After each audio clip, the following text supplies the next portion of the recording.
Sir जैसे कि अभी आजकल के ज़माने में सब स्टूडेंट्स जो न्यू जनरेशन काफ़ी फिक्स होती है कि मुझे यही करना है, ये है मेरा पैशन ये है। तो सर मतलब ज़रूरी है कि लाइफ में एम रहना ही चाहिए। जैसे कोई लोग मेरी तरह भी होते हैं कि भई उन्हें लाइफ में नहीं समझ में आता कि भई अब क्या किया जाए, क्या किया जाए? मैंने आपके 1-2 वीडियोज़ देखे भी हैं जिसमें आपने कहा है कि गिव योरसेल्फ टाइम, थोड़ा आप अकेले में जाओ 7-8 दिन, थोड़ा शांति से खुद को एनालाइज़ करो। लेकिन सर फिर भी वो इतना ईज़िली निकल नहीं आ रहा है कि क्या करें? काफ़ी फ्लक्चुएशंस होते हैं, माइंड में थॉट्स आ रहे हैं। तो क्या ज़रूरी है कि लाइफ में एम होना ही चाहिए? क्योंकि आजकल ये बहुत क्वेश्चन पूछते हैं लोग, एम क्या है? तुम्हारा एम क्या है? तुम्हारा एम क्या है? तुम क्या करना चाहते हो? How old are you? 23 sir. 23। तो 23 की एज में एटलीस्ट हमको इतना तो पता होना चाहिए कि मेरा किस काम में इंटरेस्ट है। और अगर मैं जी, आपसे जी। पूछता हूँ आपका किस चीज में इंटरेस्ट है, तो क्या जवाब आएगा? स्पोर्ट्स। स्पोर्ट्स में है। सर लेकिन ये बहुत बाद में ध्यान में आया सर। मतलब इंजीनियरिंग में आ गया मैं, उसके 3 साल बाद मेरा दिमाग चलने लगा आपकी वीडियोस देख के। फिर मेरा दिमाग उतना विकसित होने लगा, फिर समझ में आ गया ओके इस तरीके से होता है। अच्छा, तब तक बस इंजीनियरिंग 12th हो गई, चलो इंजीनियरिंग कर लो, तो इस तरीके से वो फ्लो में हो गया सर। इसको ध्यान से समझते हैं कि एम हम कहते किसे हैं और एम क्या होता है। बहुत सारे लोग हैं जो बहुत ही कम एज में, अगर आप उनसे जाकर के पूछोगे, मान लो वो 10th में 11th में है, उनसे आप पूछोगे भाई क्या करना है, उनको बिल्कुल क्लियर है कि मुझे ये करना है, फिर उसके बाद में ये करना है, फिर ये होगा, फिर ये होगा, फिर ये होगा। तो वो जो एम उनको लग रहा है कि उन्होंने बनाया है, इन majority of the cases 99.99% cases में वो एम खुद नहीं बनाते हैं, वो इस सोसाइटी उनके लिए बना देती है, पहले से ही पाथ बना देती है।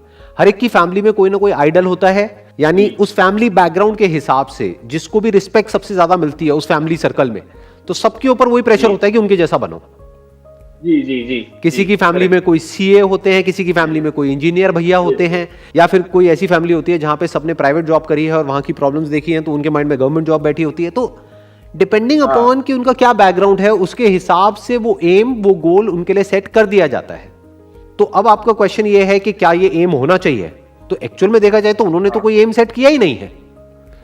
देखने में लग रहा है ऊपर ऊपर से कि उनकी लाइफ में कोई एम है, बट वो एम मीनिंगलेस है, क्योंकि उस एम की तरफ कभी उन्होंने ध्यान से सोचा ही नहीं कि क्या मेरा इस काम में इंटरेस्ट भी है या नहीं है। बस पीछे से वो एम उनका बन गया है, बचपन में ही ऐसी कंडीशनिंग हो गई है।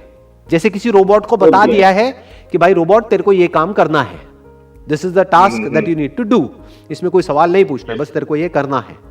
तो उसको एम नहीं कहेंगे। एम मतलब क्या कि जो आपको क्लियर हो पहले तो कि आपको क्या करना है। जैसे आपने बताया कि मैंने इंजीनियरिंग करी, लेकिन अब मेरे को क्लियर है कि मेरे को स्पोर्ट्स में ही आगे बढ़ना है। स्पोर्ट्स में भी क्या? Is it football, cricket? What do you mean by sports?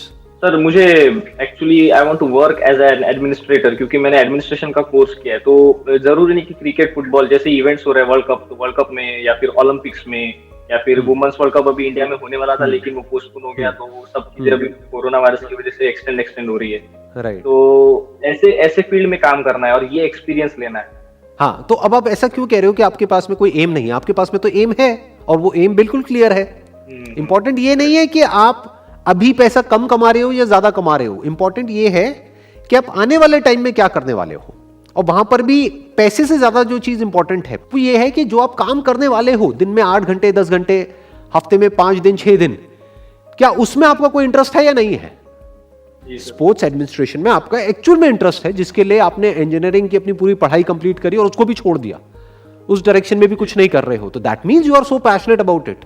तो अब आपको फिगर आउट सिर्फ इतना सा करना है, ऐसे लोगों के कांटेक्ट में आना है जो ऑलरेडी वहां पर एक लेवल तक पहुंच चुके हैं, और उनसे मिलना है, उनसे बात करनी है, उनसे समझने की कोशिश करनी है, मे बी इसके बारे में और नॉलेज गैदर करनी है। जी सर। पढ़ना है कि ये जो अलग अलग तरह की लीग्स होती हैं पूरी दुनिया में क्या क्या होती है, तो वहां से आपका दिमाग खुलेगा। हो सकता है अभी इस फील्ड को आप एक लिमिटेड दायरे में देख रहे हो जहां तक आपको पता है। जी सर। हो सकता है आप ये सोच रहे हो कि अच्छा यहाँ पे मैक्सिमम कितने की नौकरी मिल जाएगी, 20-30-50 हजार रुपए की।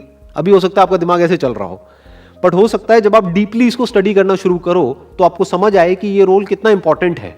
मतलब बेसिकली आप बैकएंड में आ गए ना, आप फ्रंट में नहीं हो, लेकिन ये एथलीट्स और ये जो स्पोर्ट्समैन है, इनके पीछे क्या हो रहा है उसको मैनेज करना।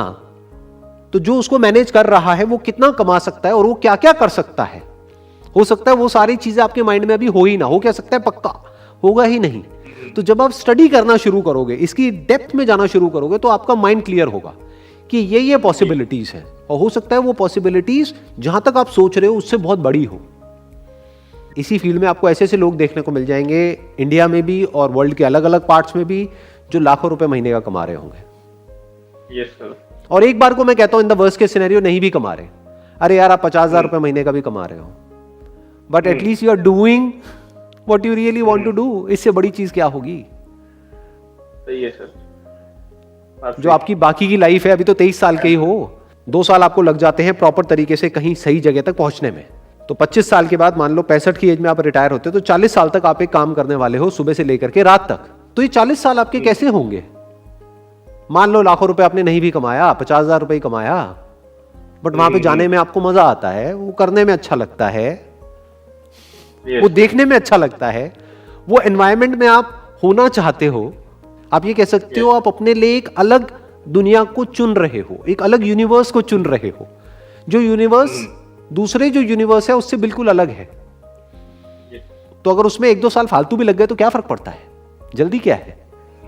नहीं जल्दी। आप समझ रहे हो मैं किस तरीके से देख रहा हूँ और आप किस तरह से देख रहे हो? हम नॉर्मली कैसे सोचते हैं, हम कैसे सोचते हैं एक जॉब ही तो है, जॉब मिल जाए फटाफट से और इतना पैसा मेरे को मिल जाएगा, मेरी लाइफ सेट हो जाएगी।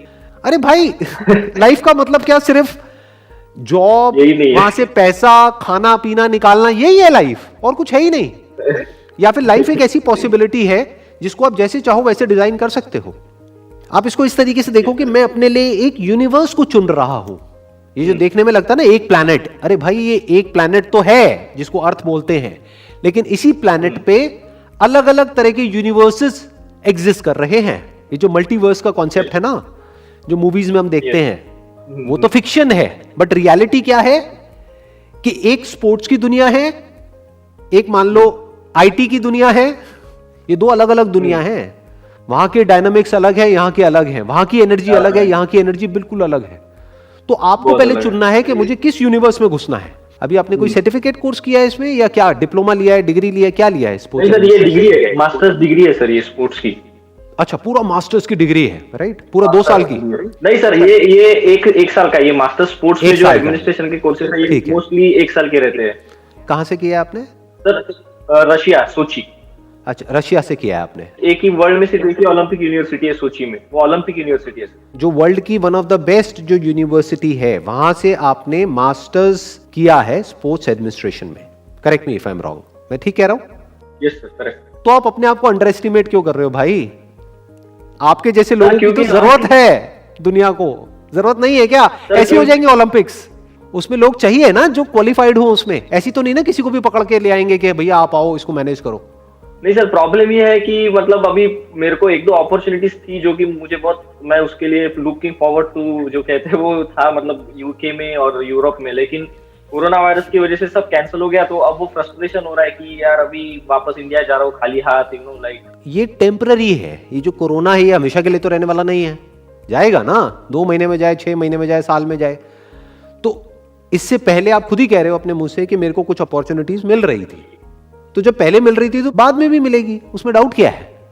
मतलब अपॉर्चुनिटीज तो है ही ना, थोड़ा पेशेंस ही तो चाहिए। You are getting where I am coming from. कई बार लाइफ में ये डिसीजन लेना होता है कि भाई मैं थोड़ा पेशेंस रख करके वो करूं जो मैं करना चाहता हूं, या मैं अपने पेशेंस को लूज करके वो कर दूं जो दुनिया मुझसे करवाना चाहती है। ये 2 चॉइसेस है ना आपके पास में। हो सकता है आप कहीं पर जाओगे अपने कहीं रिलेटिव्स के पास में या कहीं भी, या फ्रेंड सर्कल में, हर कोई आपसे पूछेगा हाँ भाई क्या हो रहा है, क्या किया, कोई लगी जॉब या नहीं लगी। लोगों की क्यों परवाह कर रहे हो? आपको ये देखना है कि how do I want my life to be 5 years down the line, और 10 years डाउन द लाइन, और 20 years डाउन द लाइन। ये माइंड में एक विजन होनी चाहिए। यानी कि जो आपने किया, जो क्वालिफिकेशन आपने ली, जो मास्टर्स आपने किया, उसी तरह का मास्टर्स जिन भी लोगों ने किया, उसके बाद वो लोग आज किस किस लेवल पे वर्ल्ड में कहां कहां पर हैं, वो क्या क्या कर रहे हैं। तो आपका दिमाग खुलेगा, अच्छा ये पॉसिबिलिटीज है, ये हो सकता है। अब आपको ये देखना है कि उन लोगों का लाइफस्टाइल कैसा होता है, वो क्या कर रहे होते हैं। हो सकता है पूरे वर्ल्ड में घूम रहे होते हैं, हो सकता है आपका जो इंटरेस्ट है यहां से आ रहा हो कि इस बहाने से मैं पूरे वर्ल्ड में घूमता रहूंगा, कि पूरे वर्ल्ड में मेरे को ट्रैवल करने को मिलेगा। आया ना, देखो। हाँ, तो आपको सिर्फ स्पोर्ट्स में इंटरेस्ट नहीं, आपको ट्रैवलिंग में भी इंटरेस्ट है, राइट? तो इस तरह से आपके माइंड में एक एम डेवलप हो रहा है। अब सिर्फ ये फिगर आउट करना है कि वहां तक पहुंचना कैसे, और आप काफी पास पहुंच चुके हो। ये मत सोचो कि आपको उनकी जरूरत है, हमेशा थिंकिंग को ना ऐसे रखो ये सोचो उनको भी आपकी इतनी ही जरूरत है जितनी आपको उनकी है। हमेशा ऐसे सोचना चाहिए। क्या उनका काम आपके बिना चल जाएगा? नहीं, सोचो नहीं, वो नहीं। अरबों खरबों रुपए की स्पॉन्सरशिप्स ले रहे हैं, इतना पैसा उनके पास में आ रहा है, उस पैसे से वो इतना बड़ा इवेंट मैनेज कर रहे हैं, क्या वो अकेले सब कुछ कर लेंगे? नहीं, नहीं, नहीं। फिर तो उनको भी आपकी उतनी ही जरूरत है जितनी आपको उनकी। तो it's a win win situation. तो आज नहीं तो कल आपको तो काम मिलना ही मिलना है, खाली तो बैठ ही नहीं सकते, क्योंकि आपने वो चीज करी है जो बहुत लोग नहीं करते हैं, या ये कह लो ज्यादातर लोगों को पता ही नहीं होता है। मैंने भी आज पहली बार सुना है कि ऐसा भी कुछ होता है जो आप बता रहे हो। तो इसका मतलब बहुत ही कम लोग हैं दुनिया में जो उसमें क्वालिफाइड हैं जिस फील्ड में आप क्वालिफाइड हो, लेकिन इसकी डिमांड बहुत बड़ी है। चाहे वो NBA हो, चाहे वो सॉकर हो, चाहे वो IPL में, हर जगह है इसकी डिमांड। कहां नहीं है? तो सबको आपकी जरूरत है। तो अपने आप को इस तरीके से देखो। आई होप कि आपको आंसर मिला है आपके क्वेश्चन का, जो आपने सर बहुत अच्छे से आंसर मिला है sir. Thank you very much sir, thank you very much. Most welcome.